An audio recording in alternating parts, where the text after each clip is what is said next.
Good morning, and welcome to the Eno River Unitarian Universalist Fellowship, located in Durham, North Carolina, on the ancestral lands of the Eno, Shakori, Saponi, Sasapaha, and Lumbee people, whose descendants live in our communities and in their communities and are all around today. I'm Reverend Deborah Cayer.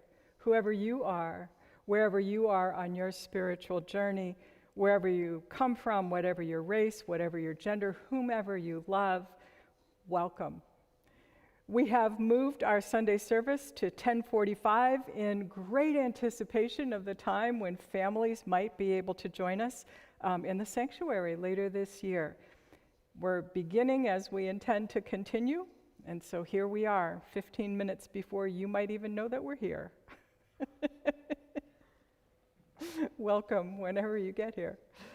If you are here and if you're new to this community, and especially if you're visiting with us today, please introduce yourself in the chat box so we can give you a warm ERUUF welcome.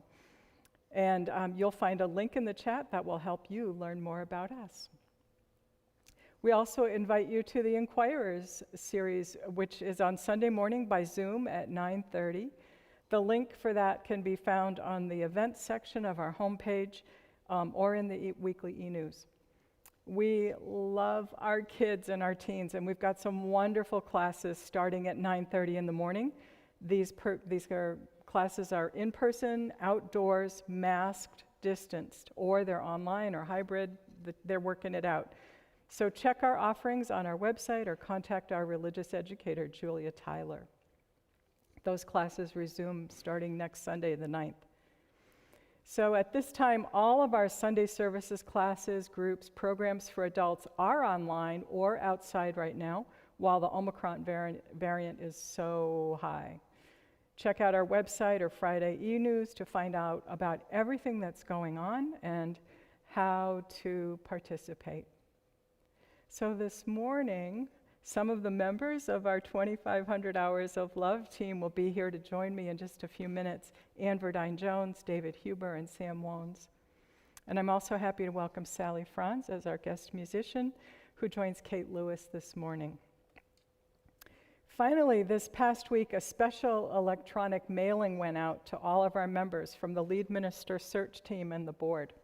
The search team is thrilled to announce that they recommend, and the board endorses, Reverend Jacqueline Brett as the candidate to become ERUUF's next lead minister. Yay! Applause all through the land. At the end of January, there's going to be a special meeting of the congregation on Sunday, January 30th. The board is organizing that because that's their job. It's really an important decision that only the congregation's members can make. So please plan to be there that day if you're a member. There's going to be information on ERUUF's website if anyone would like to learn more about this incredibly important process. So at this time, let's just take a breath. And let it out. And as you do, just find your center.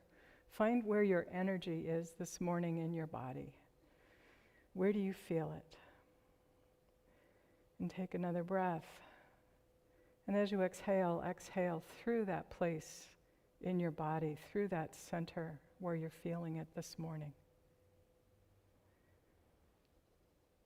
And centered and open, we continue our service now with the prelude.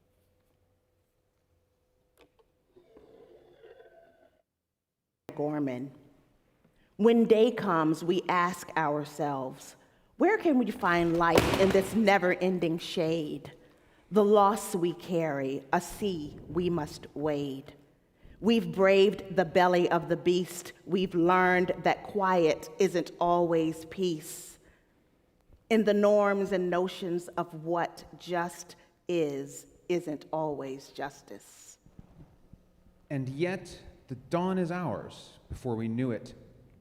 Somehow we do it. Somehow we've weathered and witnessed a nation that isn't broken, but simply unfinished. And yes, we are far from polished, far from pristine, But that doesn't mean we aren't striving to form a union that is perfect, that we are striving to do that. We are striving to forge our union with purpose, to compose a country committed to all cultures, colors, characters, and conditions of man. And so we lift our gazes not to what stands between us, but what stands before us. We close the divide because we know to put our future first, we must first put our differences aside. We lay down our arms so we can reach out our arms to one another. We seek harm to none and harmony for all. Let the globe, if nothing else, say this is true, that even as we grieved, we grew, that even as we hurt, we hoped, that even as we tired, we tried, that we'll forever be tied together, victorious.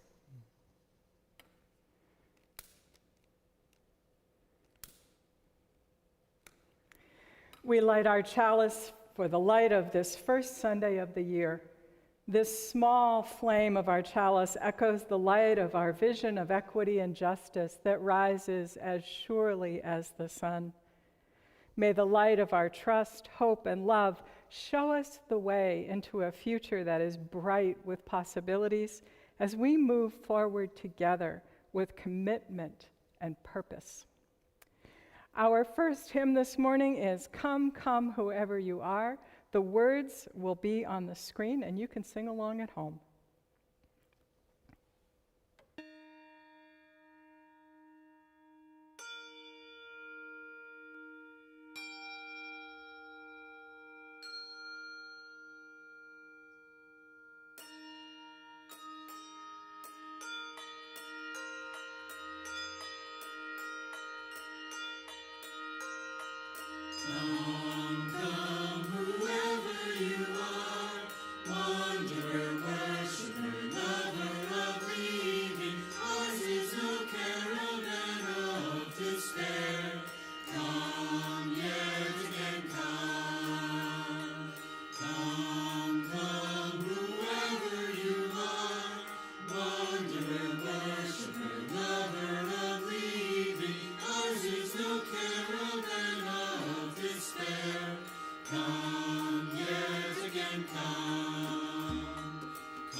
Good morning. I am Ann Verdine Jones, and these are my co-champions, David Huber and Sam Wands. We'd like to wish you a Happy New Year!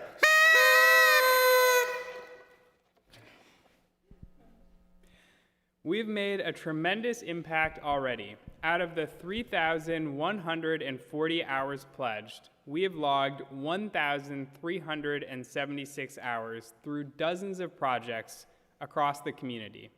I know it makes me proud to be part of a congregation so committed to our values, not just in words, but in action.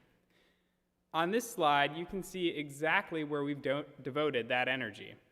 Through 2,500 hours of love, we're going deeper. We're doing justice work directed at ending root causes of racism and poverty, two evils that Dr. King identified as fundamentally interconnected. Through the 2,500 Hours of Love website and calendar, we're working to make it easy for ERUUFians to make a difference. You'll find events from organizations like Fed Up, which is the North Carolina branch of the Fight for $15 an Hour, and Organizing Against Racism, which offers anti-racism trainings and events a few times each month. Check them out at 2500hoursoflove.eruf.org and pledge your hours today. We began this initiative in honor of Reverend Cayer's 25 years of commitment to racial equity and justice. As pledged and volunteer hours began to soar, we received an overwhelming response from many of you describing how your volunteer efforts have illuminated your minds and warmed your hearts. Reflecting on their training to be a Stagville tour director, one member shared, quote, "For generations, the Mordecai and Cameron families, related by marriage, both enslaved large numbers of people, some of whose descendants continue to live in the area. It is sobering and disturbing to imagine that my progenitors endured what the enslaved people here endured." One person who participated in the forum on misdemeanors and racial equity said, "My major takeaway was how our misdemeanor system punishes people of color far harsher than it does whites. We all need better awareness of the injustices in our society. When we become aware, we can begin to facilitate change." This gift has been an amazing endeavor. And because of you, ERUUFians have had such a lasting impact on communities in Durham and surrounding areas. We have forged relationships in support of the critical need for racial equity and racial justice. When we announced this project last year in honor of Reverend Deb, I remember declaring, "We can do this." My attempt was to inspire involvement, but I never doubted, and you have not disappointed. Thank you.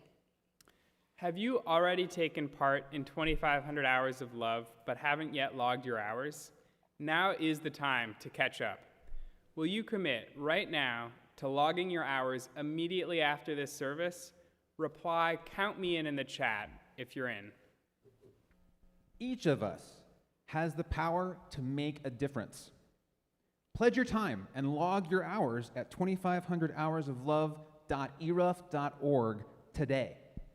Please continue to check the e-news and visit the website as projects and updates are added regularly. Thank you for all you've done and will do in 2022.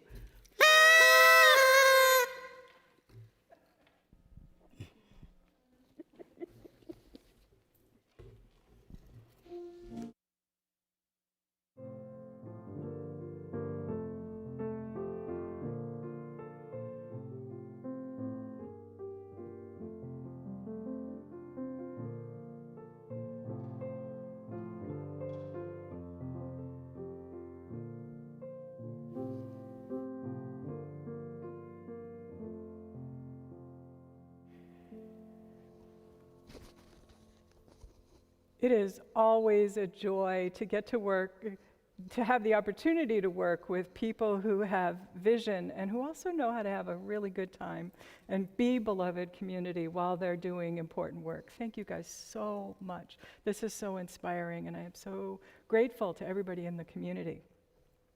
If you're just joining us now at 11, I want to just point out that we've moved our time of our service back 15 minutes. We're now starting at 10:45, so that later in the month, when families are back, hopefully families, and when we're back in the sanctuary, hopefully that'll make it more possible for families to join us for a time in here, and we can be one beloved community in here on Sunday morning as well. So this month, in January, we are considering what it means to live with intention. So often at the beginning of anything, any new beginning, we vow we're going to become better people, we're going to do good things, we're going to do better things.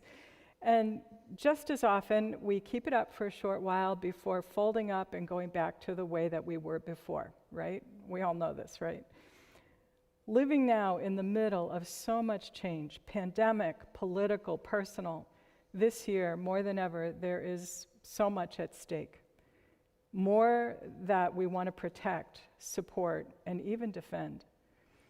The size of this might at first make us want to flee, but then we might also want to lean into our intentions a little bit more. Living with intention takes effort. It starts with a vision, a hope, a dream, and then it continues with our attention and our effort. This morning, Leah Morris has a story for us about attention and how we're likely to find whatever it is that we pay attention to. And she'll follow that up with a song. Here's Leah Morris.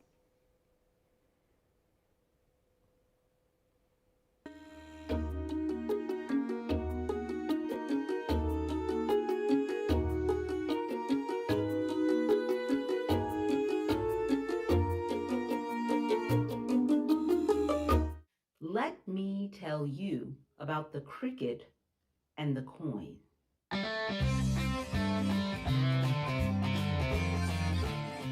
One day, a pair of cousins were taking a walk down a busy city street. Now, one of the cousins was what you would call a city slicker, someone who lived in and was used to the urban lifestyle. The other cousin was what some people refer to as a country bumpkin, someone who was more accustomed to the rural countryside way of living. But on this day, they found themselves together in a city. And as they were walking, if you've ever been in a city, you know the sounds, the sights, the impressions that are constantly bombarding the senses. It's a loud and exciting place to be. Horns blaring, people shouting, construction taking place. And amidst all of that bustle, the country cousin said, "Is that? Ha! Do you hear that? A cricket." The city cousin said, "No, cuz, no way. Listen, there's no way there are any crickets anywhere within a 20-mile radius of here. And even if there were, there's no way you could hear it over all the noise." The country cousin said, No, I hear it. There's definitely a cricket."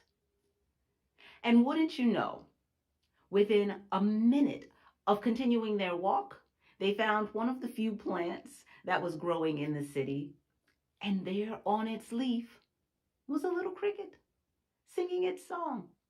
The city cousin was admittedly impressed and said, "Wow, this just goes to show you country people have great sense of hearing." But the country cousin wasn't so convinced. As a matter of fact, they thought it would be a good idea to launch an experiment to find out if it was really a matter of country people having better hearing. And so they pulled their change purse out and dropped a few coins on the sidewalk. The heads of every passerby turned toward the sound of the fallen coins.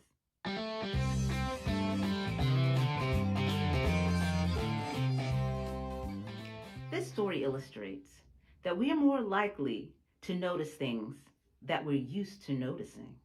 So it's a good idea to pay attention to where we pay attention, to focus our intention and choose where we place our focus. And this story inspired this song.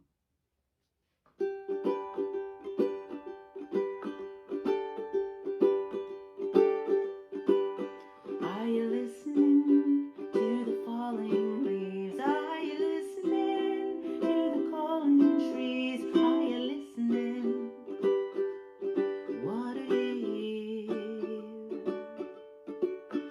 Are you listening to the water dry? Are you listening to the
Are you listening?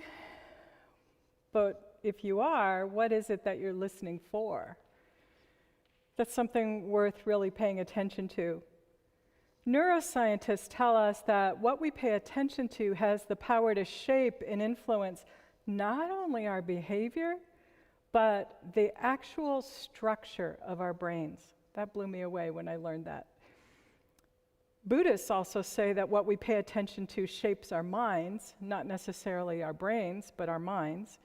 And even more, that what we pay attention to has the power to shape our happiness and the quality of our lives. That's something worth considering here at the beginning of this brand new year.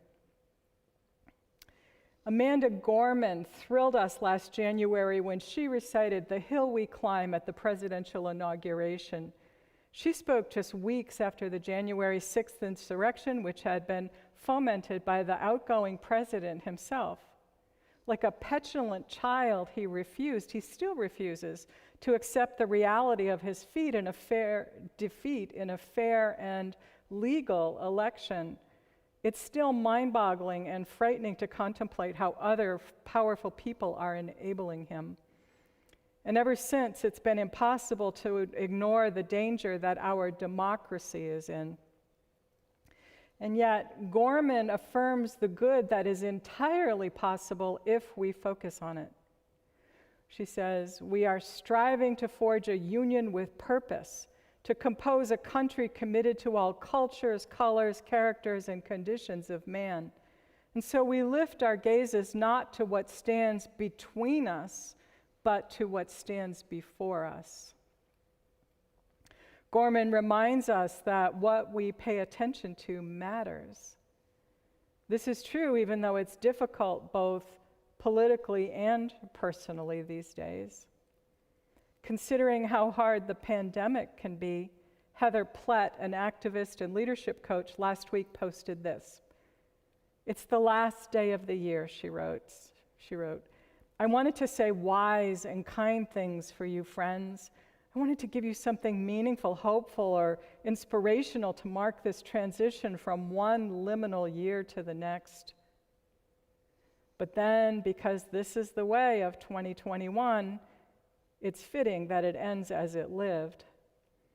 I spent 6 hours in a little plastic cubicle in an ER waiting room with lower back pain, and another 2 hours waiting for test results, inconclusive, and the pain has subsided. And then spent endless hours driving and waiting in lines all over the city and even into the country to get my 3 daughters tested for COVID. All came back positive. And now here I am, assuming I too have COVID, even though the rapid tests that I've taken have all said negative. And we're scrambling to figure out how to get groceries delivered over New Year's Eve weekend when thousands of other families are also in quarantine and jamming up the online ordering systems." Heather Plett, we feel you.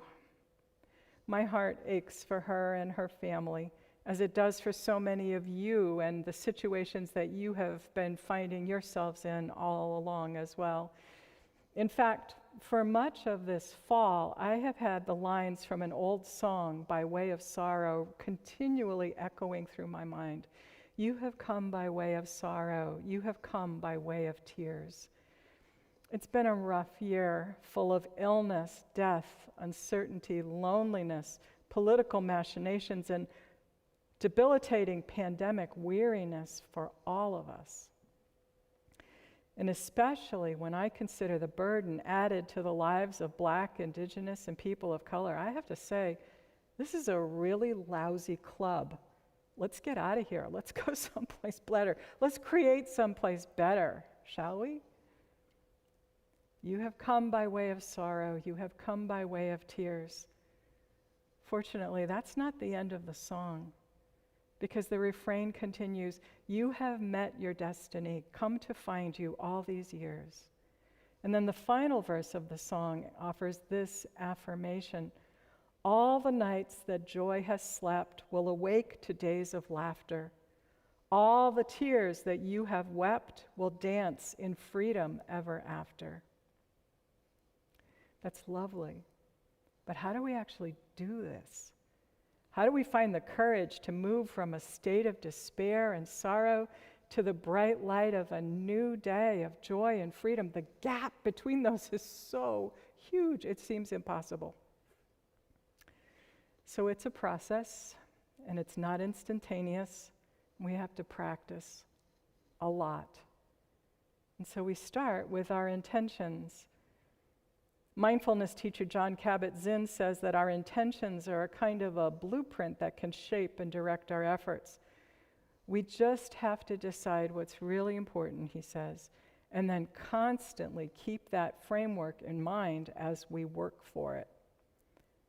It can be challenging, but it's not impossible. Intentions alone, of course, are not enough. Intention has to be followed with our determination, our will, our perseverance. And we need to apply the full strength of our character, and we have to be willing to stay awake and aware and continually bring ourselves back when we stray off course. And we have to overcome our tendency to find the negatives. Rick Hansen is a researcher who writes about neuroscience and the brain. Hansen says that our brains have a built-in negativity bias. As we evolved as a species, the humans who were alert to danger survived, and they became our ancestors. That makes sense, doesn't it? But what we're now left with is this evolved hyper-awareness to threats, and it doesn't always serve our best interest to be focusing all the time on what could go wrong. To counteract this, scientists say that we have to work at noticing and savoring positive experiences, positive memories. Just notice when we have a positive intention, and just do this on a day-to-day basis throughout the day. We just try and find the positives and focus on those and take them in. Buddhists know this very same thing. Donald Altman is a psychotherapist and a former Buddhist monk. Altman says that when our mind is still, we discover that it has a calm, refined, pure capacity to lead us to a deep and abiding sense of happiness and serenity. That's Buddha mind. It's always there, even underneath our tendency to be negative or to pay attention to some things and not others. But with attention and practice, we can locate the calm, the peace, and the joy within each moment that's always right there, Altman says, even in the midst of chaos, even in the midst of congestion, clutter, even in the midst of trouble. Altman says that we can bring ourselves back from a negative place to a place of calm and balance with our breath and with our intentions. It can be very simple, and he offers this exercise that I want to offer us to try now together. So first, to begin, choose a loving kindness word that would help you right now. There are a lot of phrases and words from the loving kindness meditation itself. May you be well, may you be happy, may you be safe, may you be peaceful. Those are good words. But you could also choose a word that might help you in this moment, something that you're struggling with, such as acceptance or love, forgiveness, trust, respect, patience, compassion. So consider for a moment, what word comes to your mind that you want to bring into yourself?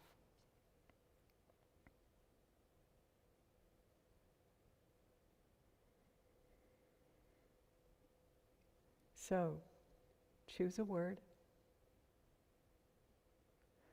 And now, for the count of 4, as you inhale, just inhale that word.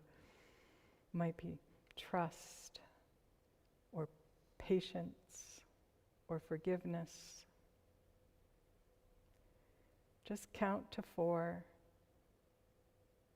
And also, as you do this, state it as a wish for yourself in your mind.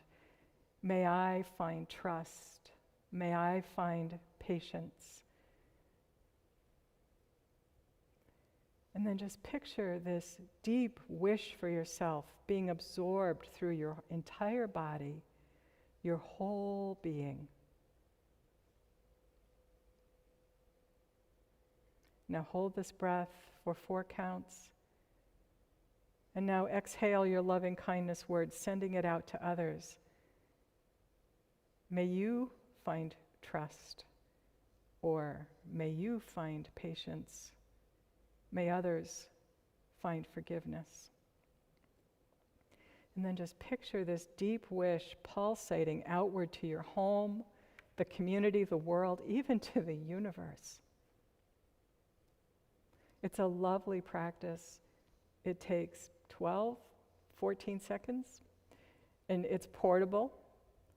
You can do this anytime. It takes just seconds in real time.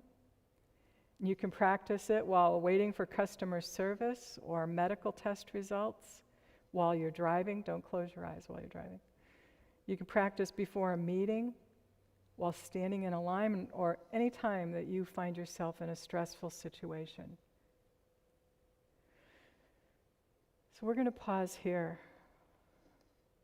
Well, before we pause, let's just do that again. So for the count of 4, just inhale your word.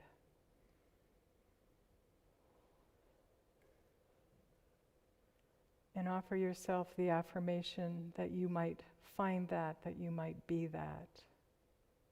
And hold it for 4. And as you exhale that quality, that capacity out to the larger world as a gift, as a hope, a wish, an intention, as a prayer.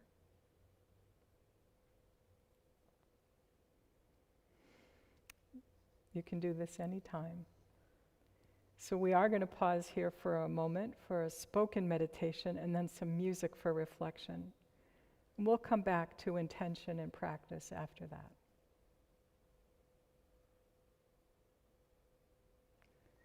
So I invite you to join me in a spoken meditation by Kayleen Aspo. This is a blessing for a new year.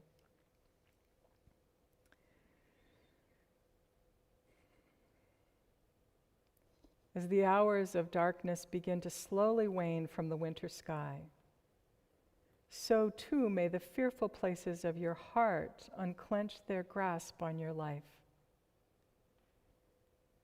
As the presence of light begins to grow with greater sureness with each passing day, may your own courage blossom to open more brightly to truth and love.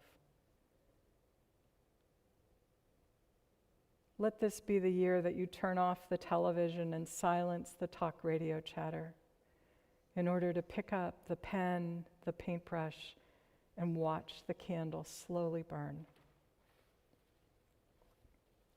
May this be the year that you delight in seeing how much joy you can extravagantly spread. May you discover just how much beauty you can recklessly shower upon this thirsty world. May this be the year that you tune both the dusty piano in the corner and the inner listening of your careworn heart, so that both can play in harmony with the chorus of creation.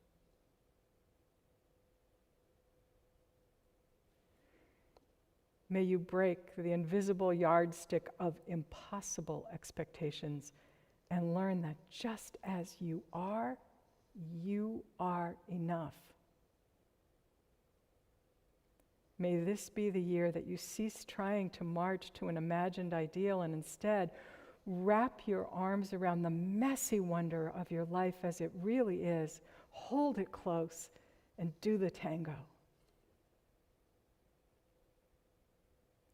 Let this be the year you befriend your soul in its radical particularity, not forsaking it yet again for the bland demands and cravings of the masses. Instead, may you elope with the wildness of your own true calling, marry your soul to its deepest longings, and invite the hungry world to that wedding feast. Let's pause for a moment of silence.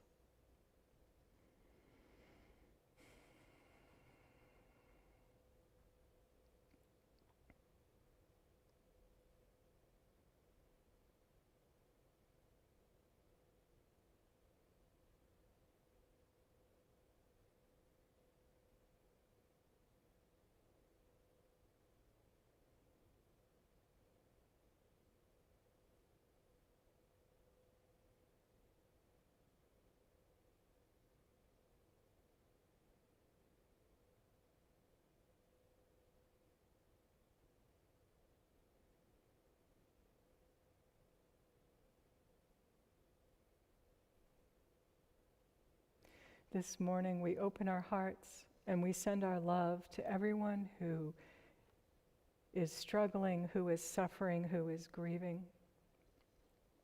We open our hearts and we send our love to everyone who is rejoicing. This morning, we especially send our love to Diane Blount, who is recovering from surgery. She asks for our prayers, and we are so happy to send them.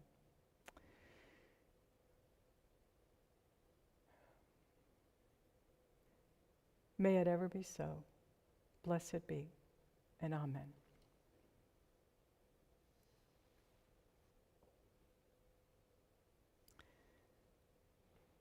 The poet John O'Donohue writes, "The deepest things that you need are not elsewhere. They are here and now in the circle of your soul." I used to think of soul as something personal, belonging only to me, located inside myself. But then I learned that in Celtic spirituality, while the soul is particular and unique to an individual, it's also understood to be much larger than our personal self. The soul is understood to be all around us, and soul is how we connect to the larger world. So our soul is a kind of gateway or portal for essential, ultimate communication with other people, the natural world, and with what's ultimately real and true, with what's sacred, with the divine. Whether you understand all of this literally or not, this can be good to contemplate. One thing you realize is that when we form an intention from this soulful part of ourselves, our intention isn't necessarily coming from our small self. In fact, in traditional societies, cultures, it's commonly understood that vision comes from beyond. It comes to us. And so there's a practice in Native American cultures, in Lakota culture for sure, Black Elk cried for a vision. And I think other folks do this as well. So asking for a vision, going on a quest for a vision, asking, seeking. It's the understanding that a vision comes from our larger self, our sacred self, the place that's mediated, that mediates the larger, something larger, ultimate, and ourselves.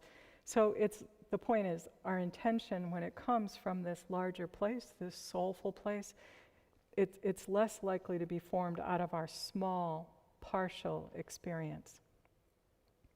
And this is really good, and it's important, because over the last few years, more of us are becoming better aware of the danger, the absolute danger of our own partial understanding, the danger of a single story, as Chimamanda Achebe puts it. This is even true about the things that we hold dear, because they've led to our liberation, our enlightenment. They're good. We want to offer them to everybody. In the past, I have often said, assume best intentions. That's my experience. I might be able to assume best intentions because I know it as one of the greatest things I can do to achieve peace and connection. But I haven't always understood how dangerous, even lethal it is for some of us to do that. For instance, small black boys and grown black men can't assume best intentions. No person of color can. And all of us have to know that before we can get into the work of building genuine community together, a place where we can listen to each other's stories and believe each other's experience, no matter how different they are from one another's, and create something together that is beautiful and good, equitable and just. All of this is what I hope for when I used to say, let's assume best intentions. Acknowledging the reality of other people's lives doesn't take away what I hope for. But now, instead of assuming that we all have the same experience, that we're coming from the same place, that we can be there together, now instead I'm learning to ask, can you tell me more about that? Can you tell me more about that? Anytime we catch a glimpse, we have even a fleeting experience of what's more real and true, we can feel it in our body, right? When I pay attention to this process, even when I just talk about that thing about my assumptions, I can feel my chest expand and my shoulders relax. My mind clears, and I'm not dancing away. I'm not anxious. I don't have to run away. I'm not running so hard. I'm just here, having my own experience. And that's the place where I can openly and most truly meet you and listen to what you have to share about your experience. Abraham Joshua Heschel was a leader among leaders in the 20th century. Heschel said, all real living is meeting. And this is what he meant, meeting at the level of soul. All real living is meeting. All real living is meeting at the level of soul, in the space of calm mind, Buddha mind. The 13th century mystic Rumi said, out beyond the field of right doing and the field of wrong doing, there is another field. I'll meet you there. Soul and calm mind are beyond the binary of either or thinking. Scientists and others who study the mind tell us that we can get to that place through our breath, by way of our intention to be present to what matters most, what's most real and true. Both neuroscience and Buddhism fit with liberal theology. All of these orientations tell us that the world is a good and trustworthy place, even though, yes, there is quite a lot of very real evidence that we do need to pay attention to in order to survive. The trouble is real, and we can't just la-di-da our way past it. But we are not here alone in a cold and lonely place. There are other people, and the divine or the sacred, that which is greater than we are, is not distant and aloof. It's right here with us too. The divine is all loving, but it's not all powerful, which leaves room for us to choose and us to act. That all loving but not all powerful phenomenon enables us to participate and to co-create. One of the most important things we can do with this one wild and precious life that we have is to co-create with others, and together put all the different things that we know together and create something wildly impossible, new and good together. Not in some future world, not in some future heaven, but something good in this world, right here, right now. Those are the basics of liberal theology. If you want to understand more about this or learn more, starting next Sunday at 9:30, we're offering a class in liberal theology. Check it out.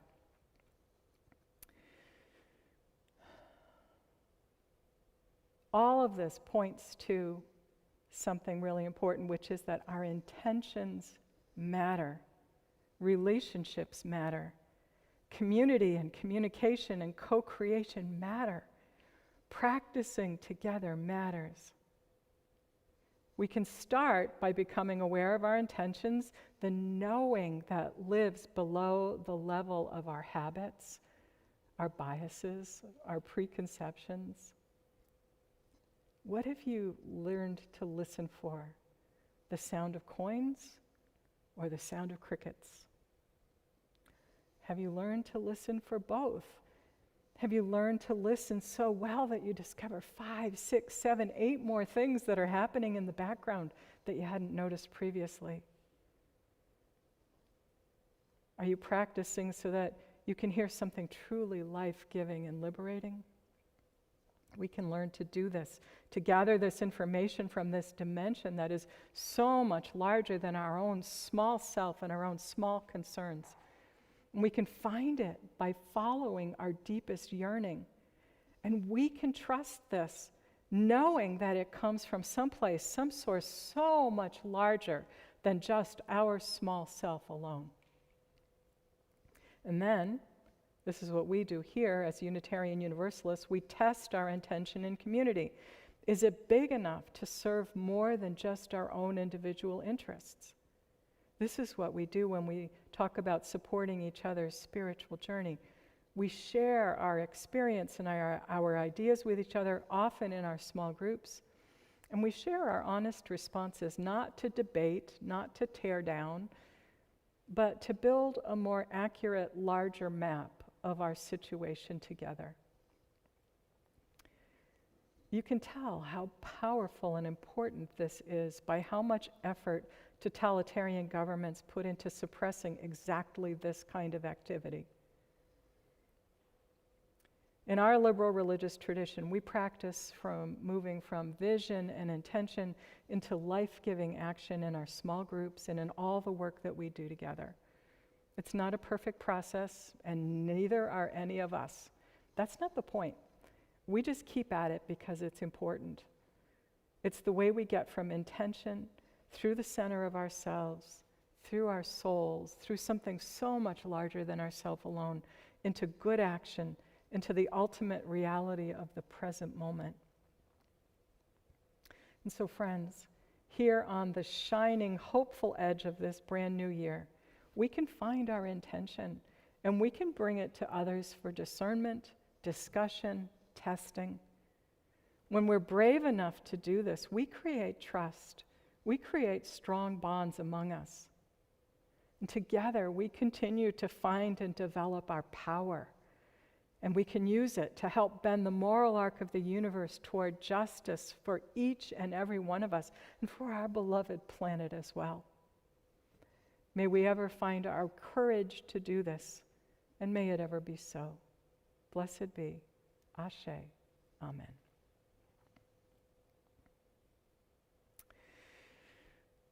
The Guru Rabindranath Tagore said, "I slept and dreamt that life was joy. I awoke and saw that life was service. I acted and behold, service was joy." There is joy in being part of a community whose purpose is to transform lives through spirit, service, justice, and love. You can consider how this plays out in your life while we listen to the Offertory. You might also want to give online through our secure website if you don't already have a way to give.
Ah, this morning we give thanks for all that nurtures us and supports us, that supports the life of this beloved community, that unites us with the world beyond our walls. We give thanks for music.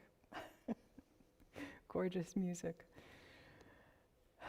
The final hymn this morning is Blessed Spirit of My Life. You will see it appear on your screen.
What a lovely song. We should sing that more often.